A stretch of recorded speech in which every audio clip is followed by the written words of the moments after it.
Social democratic party of India Bantwal ವಿಧಾನಸಭಾ ಕ್ಷೇತ್ರಾಧ್ಯಕ್ಷ Shahul Hamid SH ಅವರ ನೇತೃತ್ವದ ನಿಯೋಗ ತಾಲೂಕು ಆರೋಗ್ಯಾಧಿಕಾರಿ ಡಾಕ್ಟರ್ ವಿಘ್ನೇಶ್ವರ್ ಅವರನ್ನ ಭೇಟಿ ಮಾಡಿ ಬಂಟ್ವಾಳ ಸರ್ಕಾರಿ ಆಸ್ಪತ್ರೆಯಲ್ಲಿ ವೈದ್ಯರು ಹಾಗೂ ಸಿಬ್ಬಂದಿಗಳ ಕೊರತೆಯನ್ನು ಗಂಭೀರವಾಗಿ ಪರಿಗಣಿಸಿ ತಕ್ಷಣವೇ ನೇಮಕಾತಿ ಪ್ರಕ್ರಿಯೆ ಕೈಗೊಳ್ಳಬೇಕು ಅಂತ ಆಗ್ರಹಿಸಿತು. ನಿಯೋಗದಲ್ಲಿ ಎಸ್ಡಿಪಿಐ ಬಂಟ್ವಾಳ ವಿಧಾನಸಭಾ ಕ್ಷೇತ್ರ ಸಮಿತಿ ಕಾರ್ಯದರ್ಶಿ ಅಕ್ಬರ್ ಅಲಿ ಪೊನ್ನೋಡಿ ಹಾಗೂ ಬಂಟ್ವಾಳ ಪುರಸಭಾ ಸಮಿತಿ ಅಧ್ಯಕ್ಷ ಶರೀಫ್ ವಳವರು ಉಪಸ್ಥಿತರಿದ್ದರು. ನಿಯೋಗ ಕಳೆದ ತಿಂಗಳಿನಲ್ಲಿ ತಾಲೂಕು ಮುಖ್ಯ ವೈದ್ಯರಾದ ಡಾಕ್ಟರ್ ಪುಷ್ಪಲತಾ ಅವರನ್ನು ಭೇಟಿ ಮಾಡಿ ಚರ್ಚಿಸಿದರು.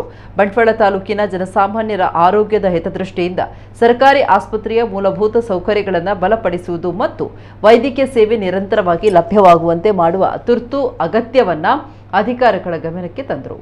ಇವತ್ತು ತಾಲೂಕು ಮುಖ್ಯ ಆರೋಗ್ಯಾಧಿಕಾರಿಯನ್ನು ಭೇಟಿಯಾಗಿ ಕೆಲವೊಂದು ಸಮಸ್ಯೆಗಳ ವಿಚಾರದಲ್ಲಿ ಅವರೊಂದಿಗೆ ಮಾತಾಡಿದ್ದೀವಿ.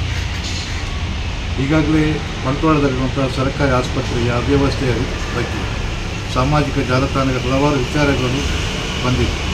ಆ ವಿಚಾರದಲ್ಲಿ ಆಸ್ಪತ್ರೆಯ ಮುಖ್ಯ ವೈದ್ಯಾಧಿಕಾರಿಯೊಂದಿಗೆ ನಾವು ಮಾತಾಡಿದಾಗ ಅಲ್ಲಿ ಅಗತ್ಯಕ್ಕೆ ಬೇಕಾದಂತಹ ವೈದ್ಯರ ಕೊರತೆ ಮತ್ತು ಸ್ಕ್ಯಾನಿಂಗ್ ಮಿಷನ್ ಇದ್ದರೂ ಕೂಡ ಅದನ್ನು ಆಪರೇಟ್ರು ಮಾಡುವಂಥ ವ್ಯಕ್ತಿಗಳು ಮತ್ತು ಅದೇ ರೀತಿ ಅಲ್ಲಿರುವಂತಹ ಸಿಬ್ಬಂದಿಗಳ ಸಮಸ್ಯೆ, ಹಲವಾರು ಕೊರತೆಗಳ ವಿಚಾರದಲ್ಲಿ ಅಲ್ಲಿರುವಂತಹ ವೈದ್ಯಾಧಿಕಾರಿ ನಮ್ಮೊಂದಿಗೆ ಮಾತಾಡಿದಂಥ ಸಂದರ್ಭದಲ್ಲಿ ಈ ವಿಚಾರವನ್ನು ನಾವು ತಾಲೂಕು ಮುಖ್ಯ ಆರೋಗ್ಯಾಧಿಕಾರಿಯನ್ನು ಇವತ್ತು ಭೇಟಿ ಮಾಡಿ ಈ ವಿಚಾರದಲ್ಲಿ ಮಾತಾಡಲಿಕ್ಕೆ ಇಲ್ಲಿ ಬಂದಿದ್ದೇವೆ.